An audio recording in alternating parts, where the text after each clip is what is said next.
We'll go ahead with your questions.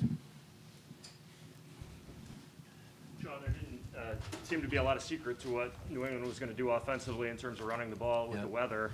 To be able to, or to have the defense give up 220 plus yards against the, against the run, how disappointing is that, and what are the reasons for it? Yeah, I mean, I think they handed it off 45 times.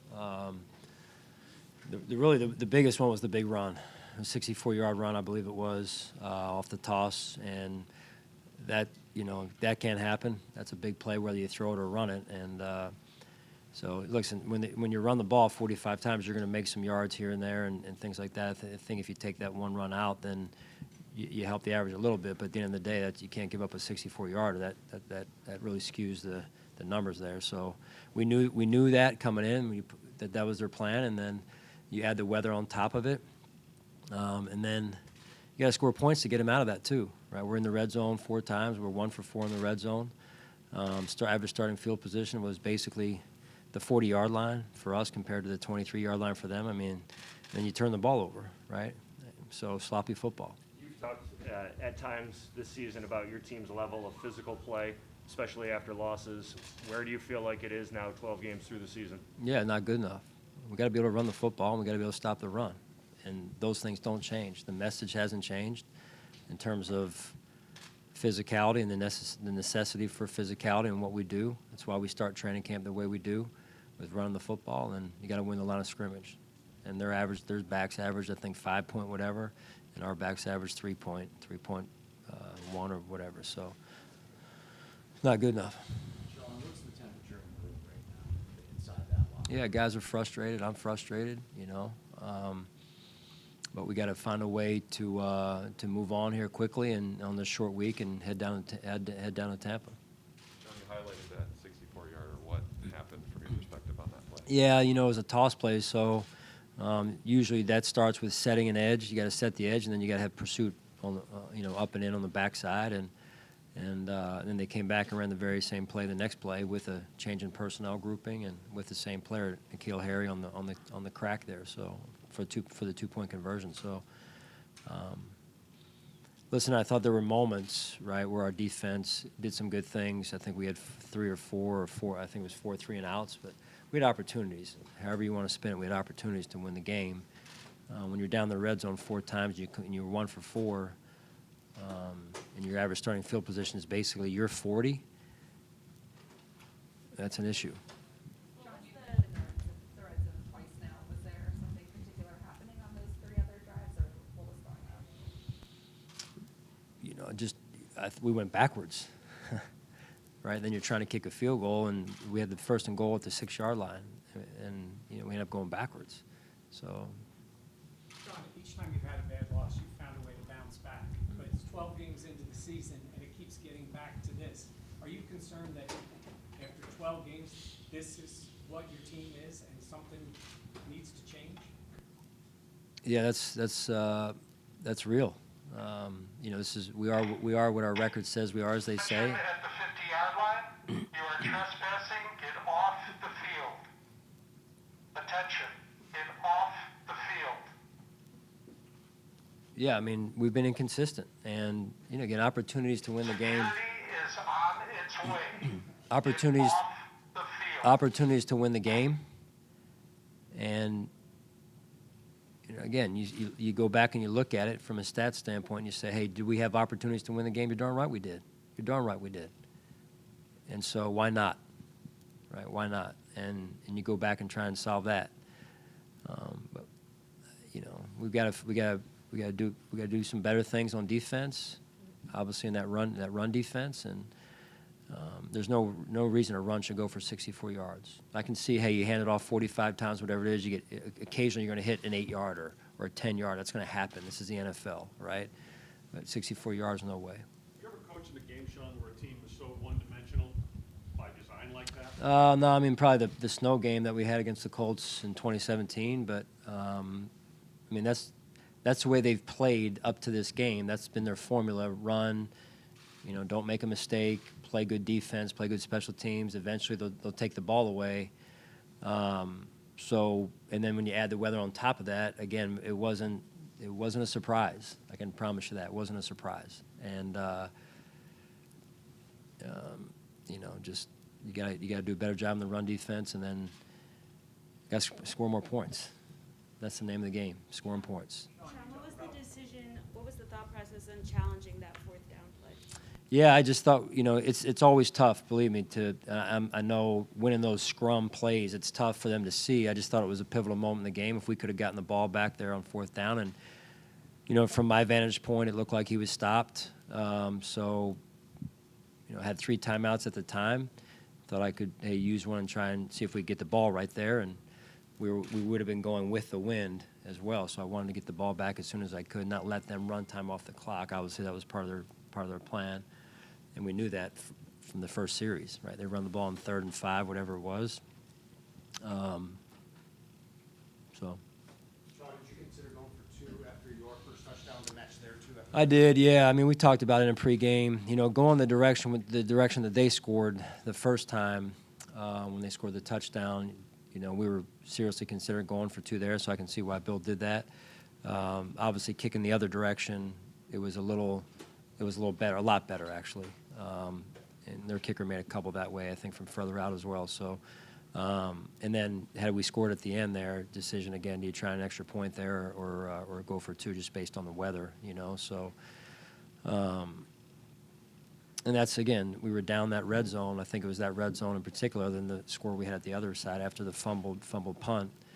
And, just kicking field goals into that end zone is tough because of the wind. So, Sean, you talked about getting pushed back in the red zone. Mitch mentioned the inopportune time shooting themselves in the foot. Where do you see the inconsistencies or the lack of execution at those points? just sloppy football. I mean, you name it. Pre-snap penalty. Just no rhythm really down there.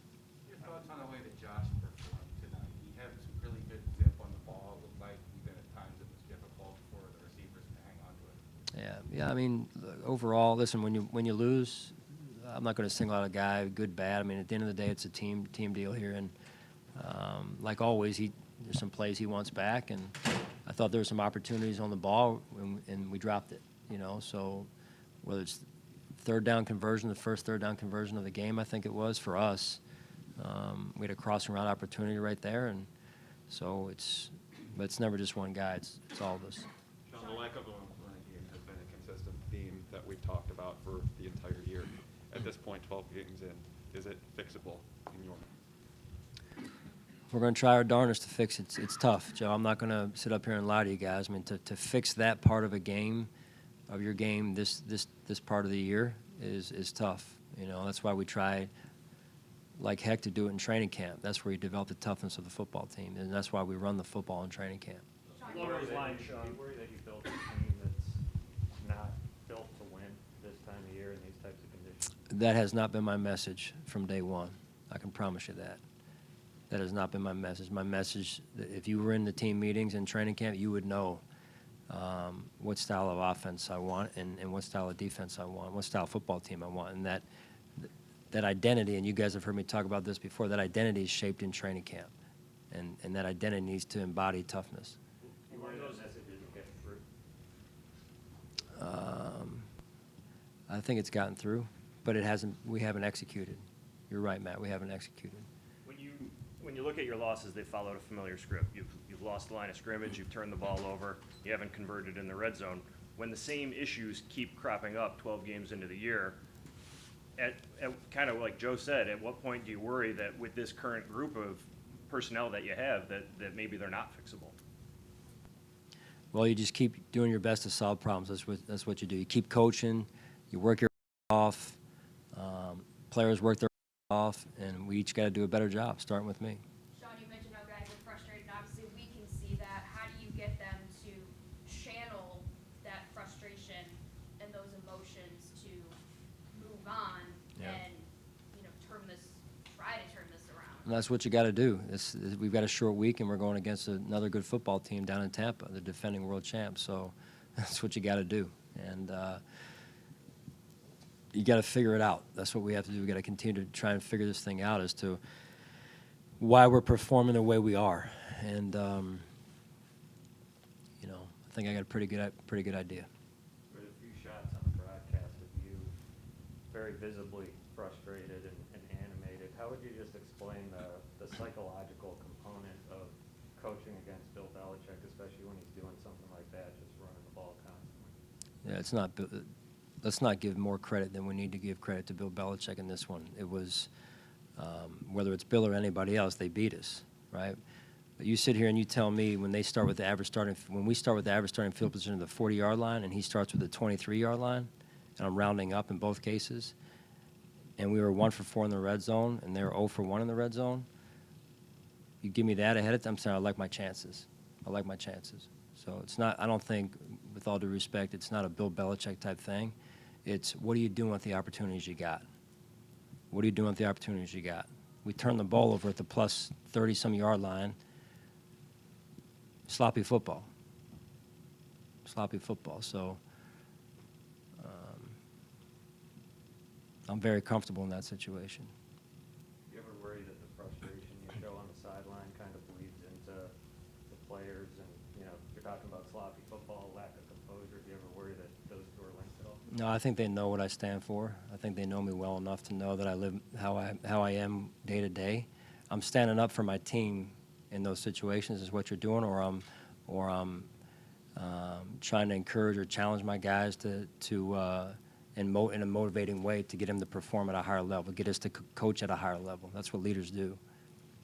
When the offense struggles like this, fingers want to be pointed.